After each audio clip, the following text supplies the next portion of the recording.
तू इधर उधर की न बात कर, तू ये बता काफिला क्यों लूटा। मुझे रहजनों से गिला नहीं, तेरी रहबरी का सवाल है। आज जिस तरह से निर्लजता के साथ पेपर लीक को डिफेंड किया जा रहा है, बचाव किया जा रहा है, यह निश्चित रूप से दुर्भाग्यपूर्ण है। जिस तरह से मेहनत कश बच्चे जो सब इंस्पेक्टर भर्ती परीक्षा में पास हुए थे, जार जार रो रहे हैं।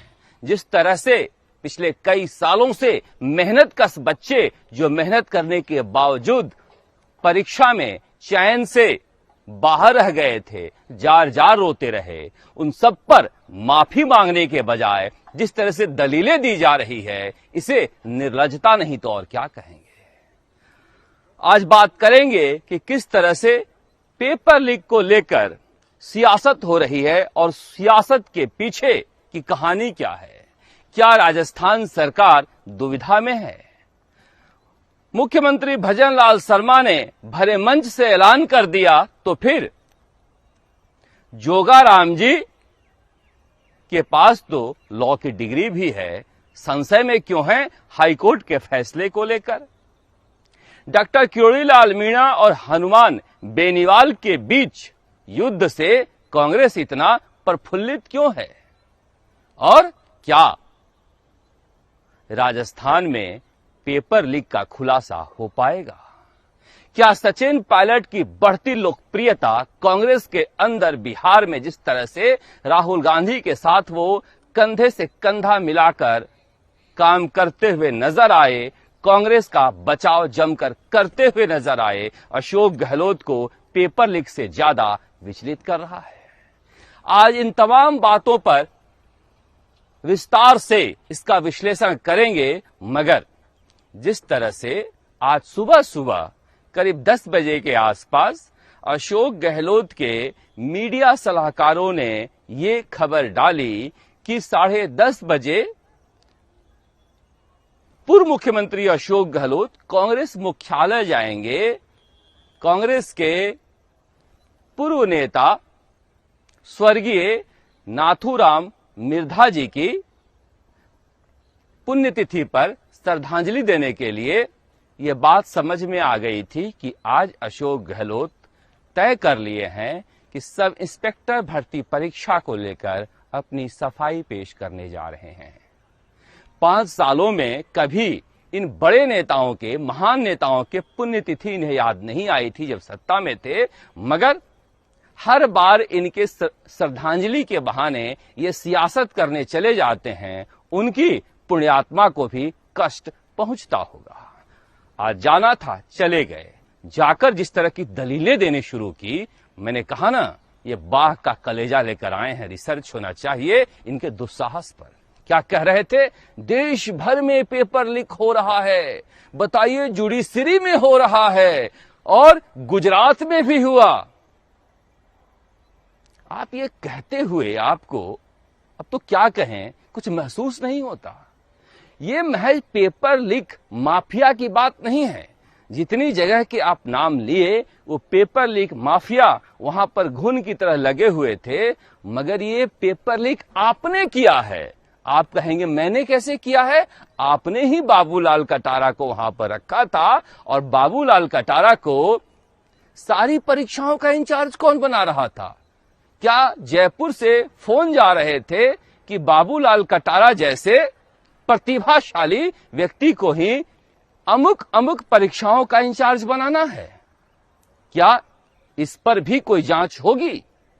बाबूलाल कटारा कैसे आरपीएससी में आए हैं, उन्होंने सब कुछ बता दिया है।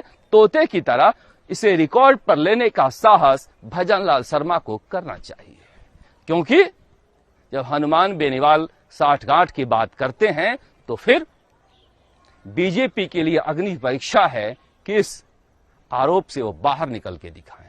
कोई तो होगा जिसने बाबूलाल कटारा को आरपीएससी में लेकर आया, और जब बाबूलाल कटारा बता ही रहा है तो रिकॉर्ड में लेने में क्या दिक्कत है? मगर इन पर चर्चा हम करते रहेंगे। पर चर्चा का आज खास बिंदु था कि फैसले को लेकर उन्होंने कोई ट्वीट नहीं किया था। दिन भर में जो उन्होंने मीडिया कंपनी को हायर कर रखी है भारी भरकम पैसे में, अशोक गहलोत ने, वो दिन भर ट्वीट करते रहते हैं, मगर एसआई के ऊपर फैसले को लेकर कुछ नहीं कहा था। आज आए और उन्होंने कहा ये सरकार का दोहरा चरित्र है। किस सरकार का? इस सरकार का दोहरा चरित्र कोर्ट में जो रहा उस पर हमने खूब बातें की हैं, मगर अशोक राठौड़ और वीके सिंह में बड़ा फर्क है।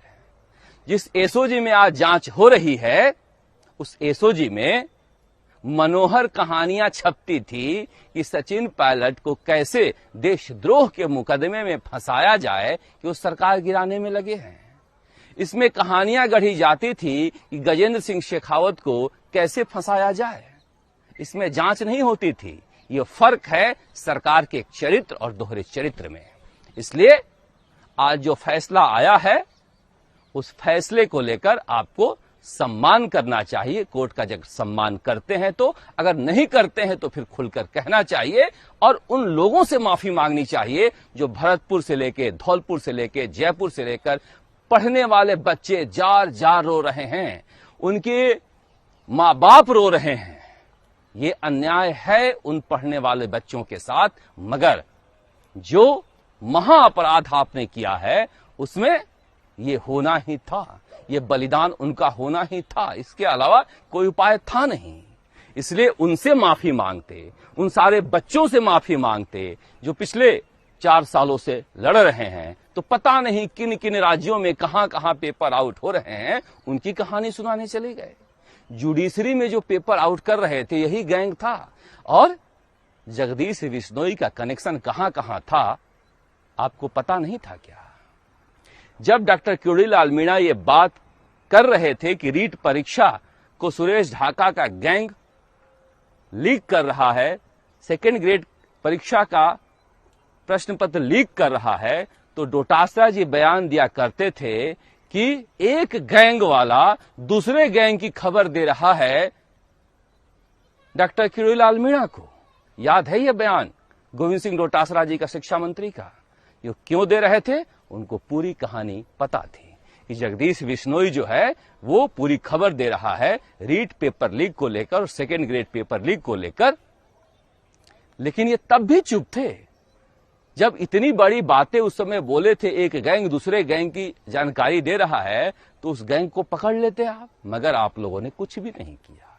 खैर, अब नया मसला लेकर आए कि हनुमान बेनीवाल और डॉक्टर क्यूरीलाल मीणा दोनों हमारा सरकार गिरा रहे थे।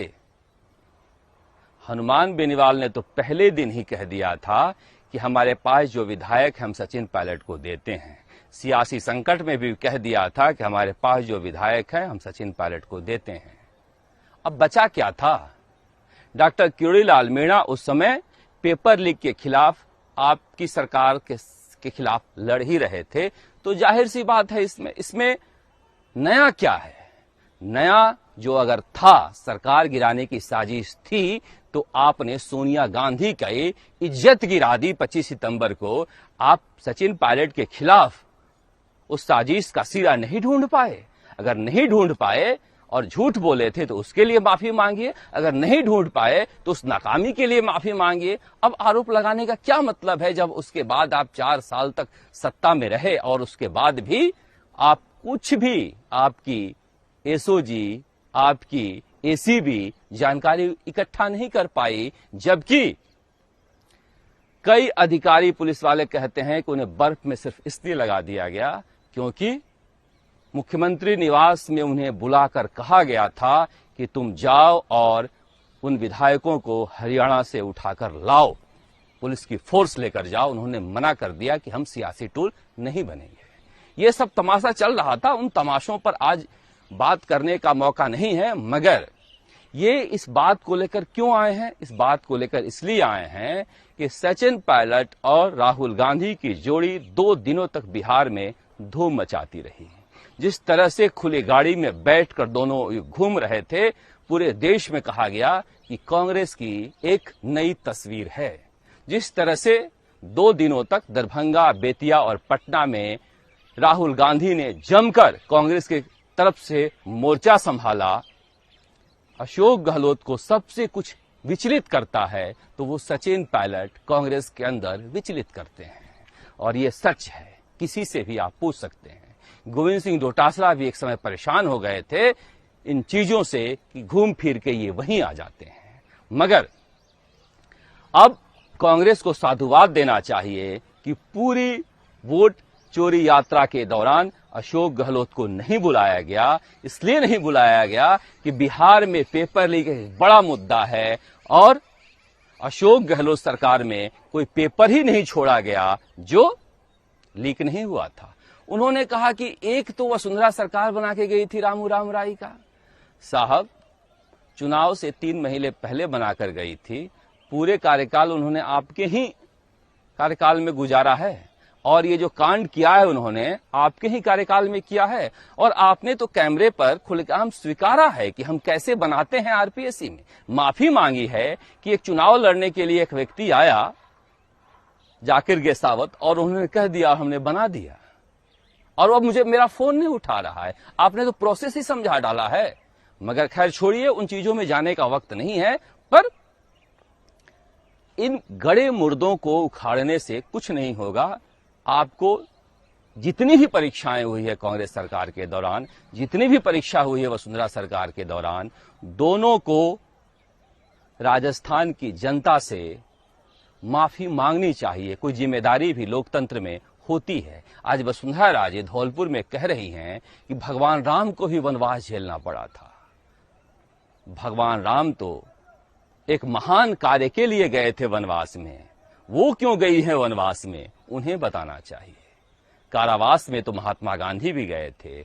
हर कोई चोर उचक्का कह दे कि कारावास में महात्मा गांधी भी गए थे, ये कोई बात नहीं है। हर किसी को वनवास गुजारना पड़ता है, तो फिर ये आत्ममंथन का भी वक्त होना चाहिए कि ये वनवास हमें क्यों मिला है। जनता जिसे इतना टूट कर चाहती है, जनता ने खुद को अलग क्यों कर लिया है। ठीक उसी तरह जिस तरह से राहुल गांधी ने अपने वोट चोरी यात्रा में अशोक गहलोत को अलग रखा, राजस्थान में कांग्रेस को भी अगर आगे बढ़ना है, नई पीढ़ी के साथ खुद को जोड़कर रखना है, तो फिर अशोक गहलोत को नेपथ्य में रखना होगा। जिस तरह से बीजेपी ने इस चुनाव में वसुंधरा राजे को नेपथ्य में रखकर चुनाव लड़ा। अब भजनलाल सरकार पास होगी फेल होगी पता नहीं, मगर ये बात तय है कि एक बैगेज नहीं है पुराना, एक भार नहीं है भजनलाल शर्मा के कंधे पर।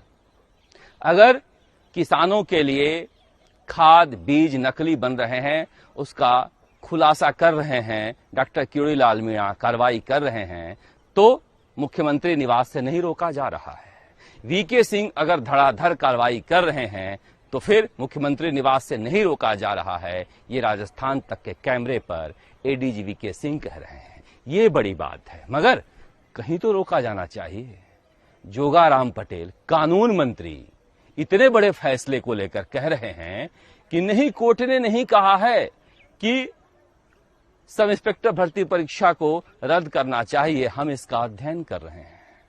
कमाल की बात है, जोगाराम पटेल जैसे मंत्रियों ने ही छीछा लेदर कर रखी है भजनलाल सरकार की। चलो नहीं भी कहा है 2 मिनट के मान लीजिए, क्योंकि आप प्रकांड पंडित हैं, पता नहीं कौन सा जजमेंट पढ़ रहे हैं, कोई पुराना हाथ लग गया है क्या, यह भी देखना चाहिए। मगर अगर भजनलाल शर्मा ने भरे मंच से ये ऐलान कर दिया कि जो एसआई भर्ती परीक्षा रद्द हुई है वो हमारी एसआईटी की जांच की वजह से हुई है, उसके बाद तो कम से कम जोधपुर में आज ये बयान नहीं देना चाहिए था। मगर ये कुछ ऐसे लोग हैं भजनलाल सरकार में जिन्हें जहां मन आता है वो बोल लेते हैं। मैंने कहा था ना एक बार कि इसी तरह से गाली गलौज की घटना हुई थी, और मैं इनको जानता ज्यादा नहीं हूं, बहुत परिचित भी नहीं हूं। मैं विधानसभा के कमरे में चला गया और मैंने कहा कि अमुक सदस्य ने गाली दी है, तो ठहाके ला के हंसने लगे। मैं भौचक्या था कि ये संसदीय कार्य मंत्री भी हैं, इन्हें इस तरह की घटना पर अवाक होना चाहिए, हंस रहे हैं। मगर हो सकता है सबके सोचने के तरीके, बौद्धिक क्षमता या फिर देखने का तरीका अलग अलग होता है, पर अब जिस तरह से साफ साफ कोर्ट ने कहा है उसमें बचा क्या है जो इस तरह के वो बयान दे रहे हैं। इस तरह के बयान से सरकार की किरकिरी हो रही है।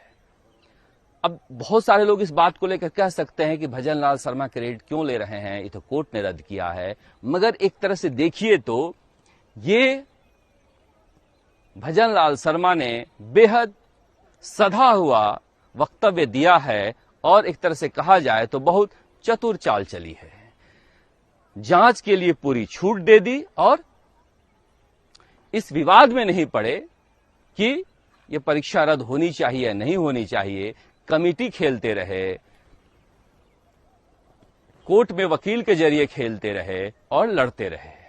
इसमें यह कहा जा सकता है कि जो वीके सिंह ने जांच की थी उसकी उपलब्धि वो पूरी तरह से नहीं ले पाए, मगर एक तरह से जिस तरह से एक माहौल बना रहे हैं, जो बच्चे सफल हुए थे और पढ़कर सफल हुए थे, उस माहौल से भी बच रहे हैं। तो एक तरह से कहा जाए कि उन्होंने चतुर चाल चली है, मगर सरकार के जो प्रतिष्ठा थी उसको चोट पहुंची है।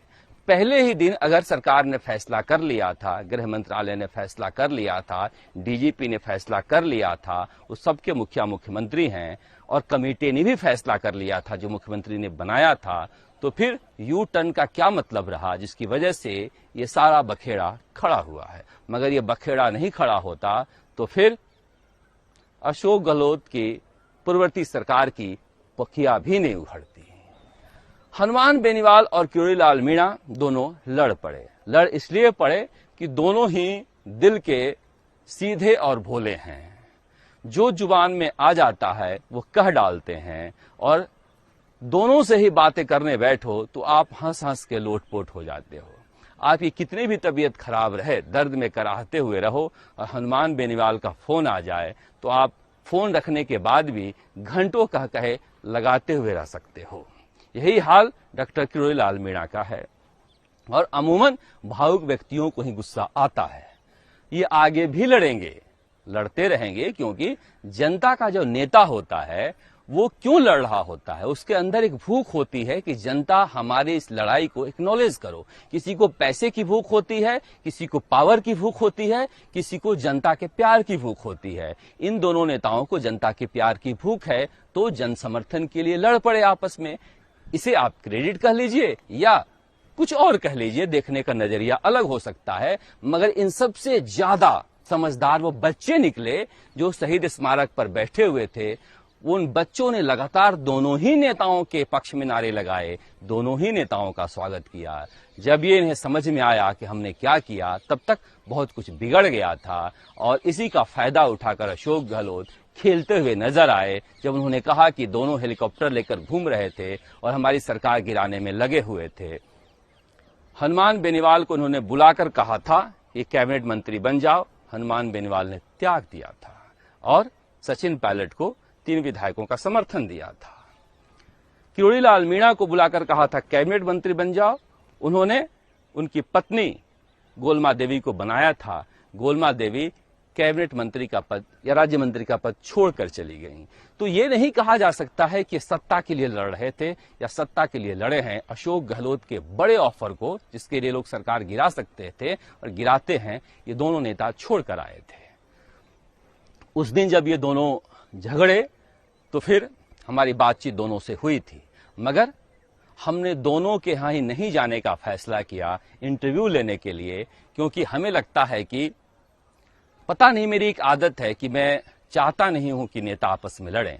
अशोक गहलोत से जब मेरी आखिरी मुलाकात थी और जब सियासी संकट शुरू हुआ, तब भी उनको यही कहकर आया था कि सचिन पायलट को अपने आंगन में खेलने दीजिए, कहीं से कोई संकट नहीं आएगा। मगर तो कुंडल ही बंद कर लिए। यहां तक कि गोवर्धन सिंह, एडवोकेट गोवर्धन सिंह को जब अरेस्ट किया गया तो कमिश्नरेट के पुलिस अधिकारी उनको यातना दे रहे थे कि तुम ये स्वीकार कर लो और लिख दो कि ये सारा कुछ हमसे सचिन पायलट करवा रहा है, ताकि हम दिल्ली में इस कागज को लाकर दिखाएं। यहां तक स्थिति हो गई थी। अशोक गहलोत का सोच का दायरा इतना तंग हो गया था, जिसका फायदा लोग उठा रहे थे, और इसी का फायदा उठा के बाबूलाल कटारा जैसे व्यक्ति को लाया गया।